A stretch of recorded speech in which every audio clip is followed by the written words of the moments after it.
So after yesterday finally saw us finish the god-awful Thorn trilogy of Halloween films, today we jump over to a different Halloween timeline with Halloween H20. H2O? I think it's H20 because it's released on the 20th anniversary, but also whenever you see that combination of letters and number, you read it as H2O, right? Because besides this film, when else do you ever see that? Whatever, today we'll be looking at Halloween H2O/H20. God, this film's title is stupid.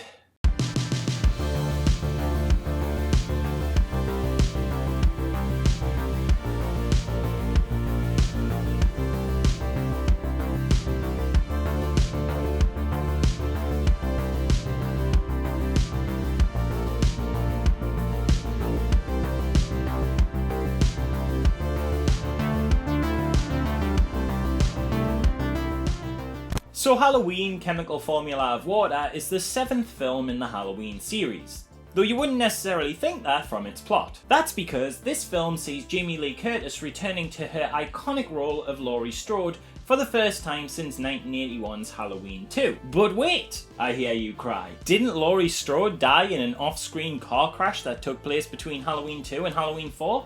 That's absolutely correct. However, this film is in a different continuity and now seems like the perfect time to dive into the single most confusing chronology in all of slasher history. I very briefly touched on this earlier, but up to this point, D2 of Halloween 3 aside, the series is pretty straightforward in how it should be watched. You go 1, 2, 3's an oddity, then 4, 5, 6. Fairly easy to follow along with. 3 gets weird, but otherwise it's in order. However, as Halloween Just Add Water introduced an alternative continuity, it marked the first point at which this series got hilariously messy. I'll explain properly how this all works for those interested, but just to put into perspective where we're at right now in 2021, there are currently 3 films in this series just called Halloween. Halloween 1978, Halloween 2007, and Halloween 2018. 2 of those movies are first films in their series continuity, but one of the films is a sequel to the first film. Yes, Halloween is a sequel to Halloween. There's also a different sequel, Halloween 2.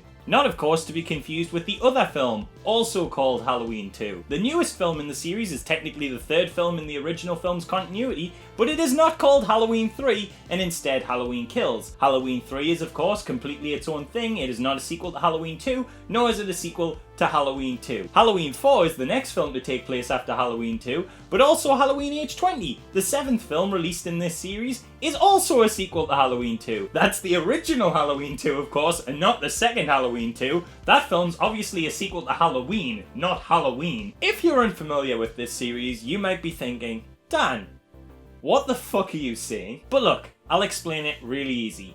Think of Halloween as a choose-your-own-adventure novel. You watch the first Halloween film, and a little dialogue box pops up and says, "Congratulations, you conquered Halloween. Now where to next, traveller?" If you pick, "I want to find out that Laurie is Michael's sister," you get Halloween 2. If you pick, "That sister option sounds stupid. Can I skip 40 years ahead and have that never happen?" you get Halloween 2018. If you pick, "I'm a fucking weirdo and want masks to eat children's faces," you get Halloween 3. Yeah, it looks super messy when you see one of these fan-made graphs like this, but honestly, it sounds and looks a lot more complicated than it actually is. The reboot Rob Zombie directed Halloween and Halloween 2 are their own thing, but that's standard in most reboots. Halloween 3 is a one and done outlier, and everything else just connects back to Halloween 1 in some way. And the films, to their credit, always make sure you know how. Is Laurie dead when the film starts? Okay, well you're in the Thorn trilogy. And you know you are because it's the only timeline where Laurie is dead and her daughter is the protagonist. Is Laurie alive and related to Michael? Then you're either in Halloween 2 or one of the films that are a sequel to that film. She's alive but her and Michael aren't related,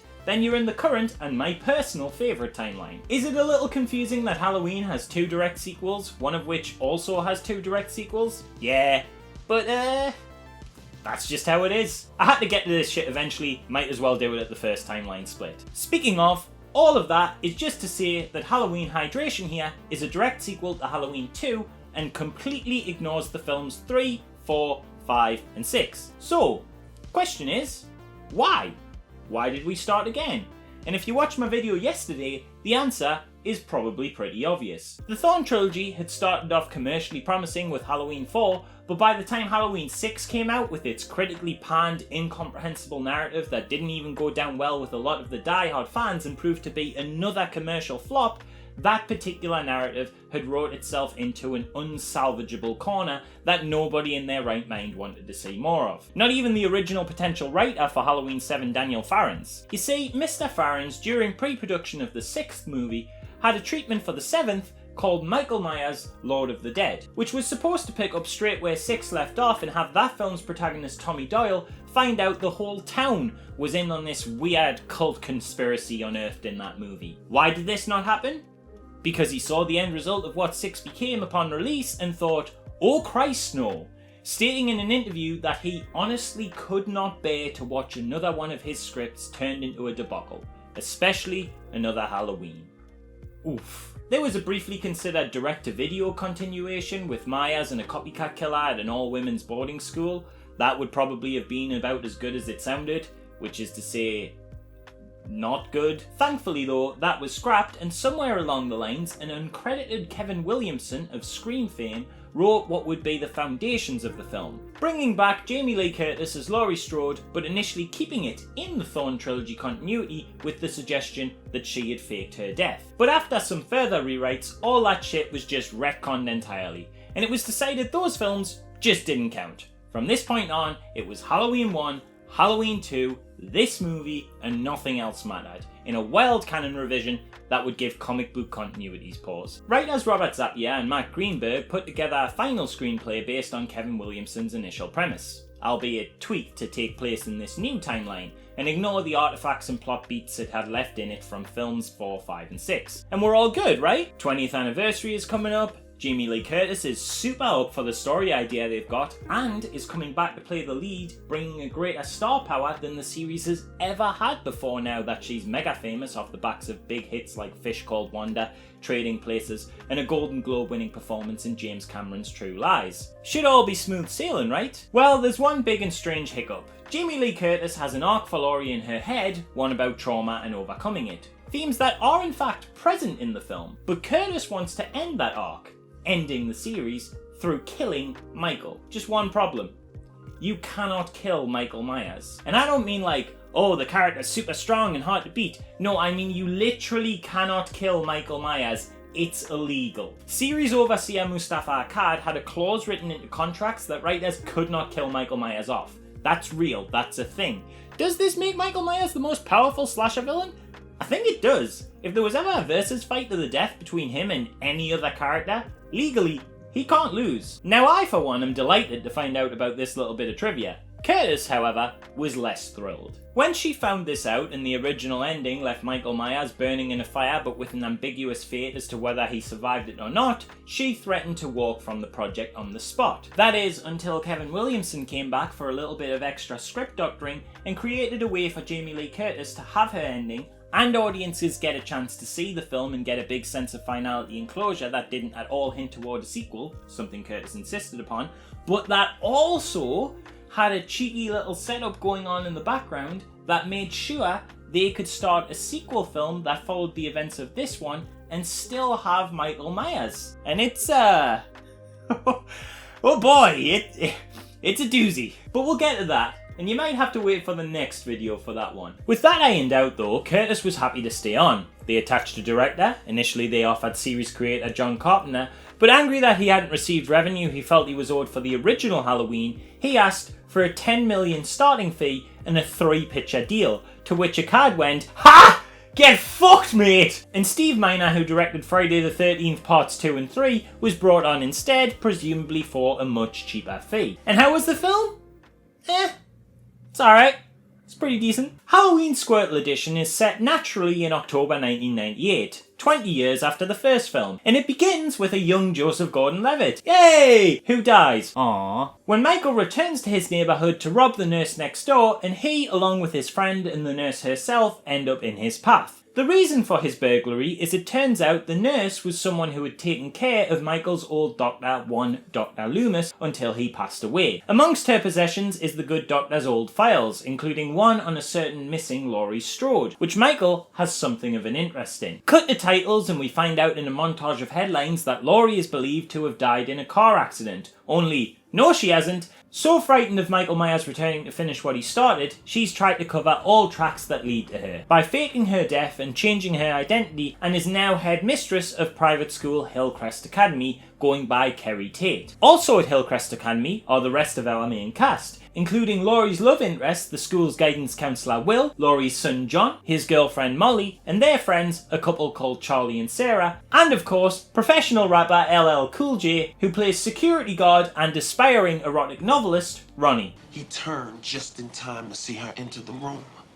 With her long, slender legs, they climbed high up her skirt, leading to two tumultuous, round, melon breasts. You know what? Rad. I'm into this. More films should have LL Cool J read porn to the audience. Stick him in Finding Nemo. Anyway, Laurie leads a pretty hunky-dory life. Only, no she doesn't, because despite being the head of a really swanky posh school, she's suffering PTSD that surfaces especially around Halloween time. And this causes friction in her day-to-day life and relationships, especially with her son, who she becomes extremely overprotective with. So overprotective in fact, she won't let him go on a school trip, leading him and his friends to find alternative entertainment, planning a party in the basement. But party crashers here. Michael tracks Laurie down and gets to killing, making quick work first of Charlie and Sarah, and credit to this film, it's got a decent bit of tension going for it. I mean, it's nothing like the nail-biting atmosphere of the original, but all the kills and stuff leading up to them, they're all pretty appropriately drawn out, gruesome when they need to be, but primarily more focused on the chase, which is where all your best scares come anyway. And the characters are decently likeable and easy to root for, so it's easy to become invested when Michael is on the hunt. Solid stuff, and a good few memorable sequences. Especially how they use the dumbwaiter. They get a lot of mileage out of this thing. One thing I must say I don't like though is this CGI mask. That is all kinds of not good. It's not CG the whole way through the film, thank God, seemingly just for this shot. Apparently it was a necessity due to some problematic reshoots. Not sure how exactly that led to the need for a CG mask, but sure, maybe this genuinely was the best possible option. However, that end result is awful. Really takes you out of the moment if you notice it. As Michael attempts to pick off the rest of the teens, John and his girlfriend Molly are able to flee and reunite with his mother, and we get this incredible moment between Laurie and Michael when she comes face to face with him through a window for the first time in 20 years. It's honestly still great. Even with the 2018 movie being a better Laurie character piece overall, this shot through the window on the door is spine-tingling. It has so much weight and meaning for these characters. Honestly, goosebumps every time. One of the best bits of the whole film. In fact, all the stuff with Michael and Laurie is great. I can take or leave her kid, her love interest, the security guard, and the other teens, like, they're fine, they're inoffensive, they pad out the runtime, but Laurie and Michael are the main attraction here. And as we fall into the third act, the film really delivers on the culmination of the violent tension that's been building between them. So Laurie's partner accidentally shoots LL Cool J thinking he's Michael, only for Michael to surface and then kill him. Laurie gets the kids out to safety, delivering a line that's a throwback to the original film, as well as a Scream reference when she tells them, "Drive down the street to the Beckers," which is Drew Barrymore's character's family name in Scream, and is also a very similar line to when Jamie Lee Curtis says to the kids in Halloween 1978, "Go down the street to the Mackenzies." Also, while we're on the subject of Scream references, there's a scene earlier in the movie where two of the students are watching Scream 2. And that's all hunky-dory, but that means Scream 1 exists in this fictional universe, and Scream 1 has a scene where the character Randy watches the first Halloween movie. So that confuses my brain. Obviously just an oversight on the filmmaker's part, but it's fun to think of the weird paradox this presents. Anyway, with the kids out of the way, Laurie is free to confront Michael, and what a confrontation it is. These two fight hard. Lots of creative carnage on display spread across a fight that takes them to multiple different settings within the building, and it is great to see just how much Laurie goes at Michael, which we'd not really seen before from her character. She's pretty passive in both Halloween 1 and 2. Not totally, but like in 1, she's mostly terrified and just survives long enough for Loomis to save the day, and in 2, she's stuck in a hospital bed for most of the runtime. And although she plays a pretty active role at the end in places, it's absolutely nothing like this. This Laurie is giving it the beans. I love this part where she just stabs him repeatedly in a desperate fury and sends him over the banister. It's rad as hell and feels like a really great evolution of her character. Unfortunately, just as she's about to land her killing blow on a downed Michael, an apparently still alive LL Cool J stops her for some reason. He's all like, oh, he's dead. Okay, great. Well, if that's the case, it's not gonna matter if she just gives him another little knifey poke, just to be sure. Is it? Well, whatever. This stops Laurie for the time being, but when she sees Michael being carted out by a paramedic, she is taking no fucking chances. And in a totally kick-ass ending, she grabs a gun, hijacks the ambulance, and drives Michael away. As he begins to stir in his body bag, a fight ensues, he's launched through the window, she runs him off the side of the cliff, and while he's trapped under the crushing weight of the ambulance, she takes an axe and de-fucking-capitates him. Incredible ending. Really cathartic, really great final stop on the Laurie Michael saga. Would have been a great ending to the franchise, but this continuity doesn't end there. And maybe this ending isn't so good after all, though that'll have to be explained in tomorrow's video. Until then though, that's Halloween H2O. And it's decent. It's a solid Halloween movie. It doesn't quite consistently hit a high mark like a lot of the stuff throughout this film is very average. All the college stuff and LL Cool J's weird romance novelist arc, it's whatever. It pads out the movie. It's pretty middling. Nothing to get excited about, but nothing to be upset about either. But it is carried by some real high points. Laurie is fucking excellent in this. The way she struggles with the weight of trauma on her, the way it causes friction in all her relationships. There's hints of PTSD and alcoholism there and then, and obviously that one-on-one first encounter with Michael and the final showdown it builds to all knock it out the park. It's really good stuff, it's just that most of the movie isn't that. Honestly, the best compliment I can give for Halloween Aqua here is that it feels like a dry run for the, in my opinion, exceptionally good and much better execution of these ideas in Halloween 2018. And that sounds like I'm damning it with faint praise, you know, calling it almost the budget version of a later film, but I genuinely mean that in a complimentary manner. It's bringing some really great ideas to the table here. That yeah, a future film would come along and handle way better in my opinion, but like, this was the first one to try it, and for the most part, it pulls off these new ideas well. This is a film primarily about trauma, specifically Laurie's, how she has to live with that trauma, how she copes day to day with the trauma, and how eventually, through confrontation with the very thing that gave her these issues, she's finally able to overcome it. And that stuff is all pretty good. If Halloween 2018 didn't exist and I hadn't seen that one first, I'd probably be singing this film's praises a lot. This is a refreshing take on this story, and I can totally see why it's a fan favourite. Especially for those that saw this before the 2018 film came along and massively refined all of its core concepts. And you know what? Even when you consider that the 2018 film exists and does what this film sets out to do better, it's still got a fair share of fun and unique moments. That porthole window shot, I know I keep going on about it, but it still slaps, even after you've seen Halloween 2018. It still lands just as effective. And the entire third act with the fighting and the furious stabbing and the crazy ass ambulance hijacking sequence to that final punch as she ends the killer once and for all, it's great.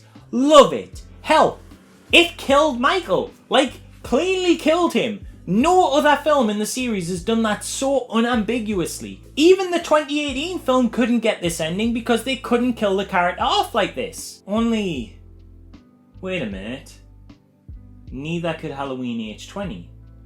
I know we just saw that happen. I know that's the incredible ending this film deserves. But wasn't there like a clause that said the writers couldn't kill Michael? Because it looks pretty definitively like they did, doesn't it? How does this align with that contract clause? Well, to answer that question, we need to go to the next film. And on that note, I'm going to say that while we've now covered Halloween H2O, there's at least one little part of the story of its development that hasn't quite finished being told.